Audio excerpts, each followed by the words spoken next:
Hello, my name is Aaron Legler. Today I'm going to discuss with you the proper way to meet your girlfriend's parents.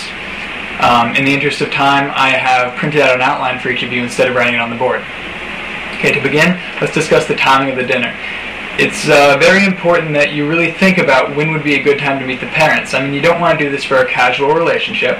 This is a really big step, and it shouldn't be taken lightly. Okay, so you need to make sure you're committed to this girl before you agree to meet her parents. It's a very stressful dinner, first off. Okay. Now, to prepare for the dinner, you need to learn the names of all the relatives who will be present. This will show that you have good manners, and it will make your interest in their family very apparent and visible from the get-go. You should also know how to address them. Some people prefer Sir, or Mr., or just Bob. You know, just find out from your date what would be the proper way to address them.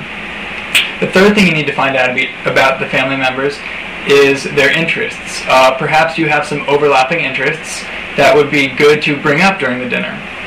Okay. Now, when you're planning the dinner, it's very important you pick a good neutral location for dinner. It'll take the stress off of you. A good place would be a restaurant that you're very familiar with. Maybe you'd like to introduce them to it. However, if they have a preference for the restaurant, you know, defer to that. Show that you're willing to compromise. Also, sometimes they might insist that you have dinner at their house. I mean, this is going to add some stress for you, some stress for them, I'm sure, as well. The first thing you need to do, if you are having dinner at their house, is to remember to bring a gift. Usually a bottle of wine will suffice, but in some instances flowers might be taken more readily, or they'll be more appreciated. If you do bring flowers, make sure you bring them in a vase or a potted plant, because if you bring loose flowers, the hostess will have to run around looking for a way to store them. It's just an extra nuisance for her that she shouldn't have to deal with. Okay. Now, if she was cooking, it's important to compliment the food. When you compliment the food, use specifics. Don't say, you know, just the food was good. You really need to specifically say, I loved the lamb, or the string beans were delicious. Now, when you arrive for the meeting, it's critical that you arrive on time. There's no better way to show disrespect than arriving late to a meeting without notifying anyone. If you are going to be late, you better call. If you're going to be late or you can't make it and you can't get a hold of them first, you had better be in a body bag or in the ICU when they find you, because they will not be pleased with you. Now, for the proper dress for the evening, ask your date about what would be a good proper dress or proper style of clothing for the evening. Don't rely on subjective ratings such as casual or dressy. You know, you really need something specific. Should I wear my blue tie, my black suit? And if you can't be totally certain, it's better to be a little bit overdressed than a little bit underdressed, just in case. Okay. When you arrive, make sure you greet everybody present. Look them in the eye and give them a nice, firm handshake.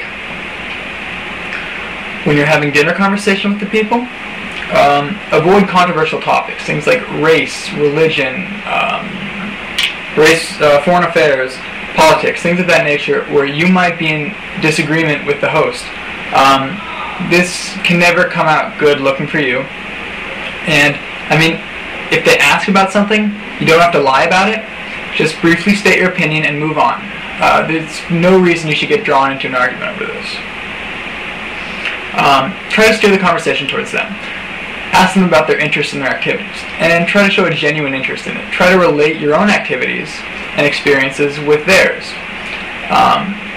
Also, if you reach a lull in the conversation, try to think of stories between you and your mate that you think the family would enjoy. This would show that you're interested in their daughter, that you have invested a considerable amount of time into it, and that you two really do enjoy spending time with each other. Also, it's critical that you do not swear at this meeting. It doesn't matter if they're swearing, just do your best not to use any four-letter words, because those can never make you look good or proper. In conclusion, I just want to give you some general tips for the evening. First and foremost, be yourself, okay? This can't be stressed enough. If you're not the life of the party, you shouldn't pretend to be one, okay? You're going to come off looking poor.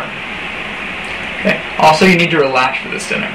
Nobody expects you to be perfect. No one expects you to be the Prince Charming, and you don't need to sweat that, okay? But what you do need to do is be friendly, have an open demeanor, or friendly demeanor, and just be open to conversation, okay? That's the most they can really ask for.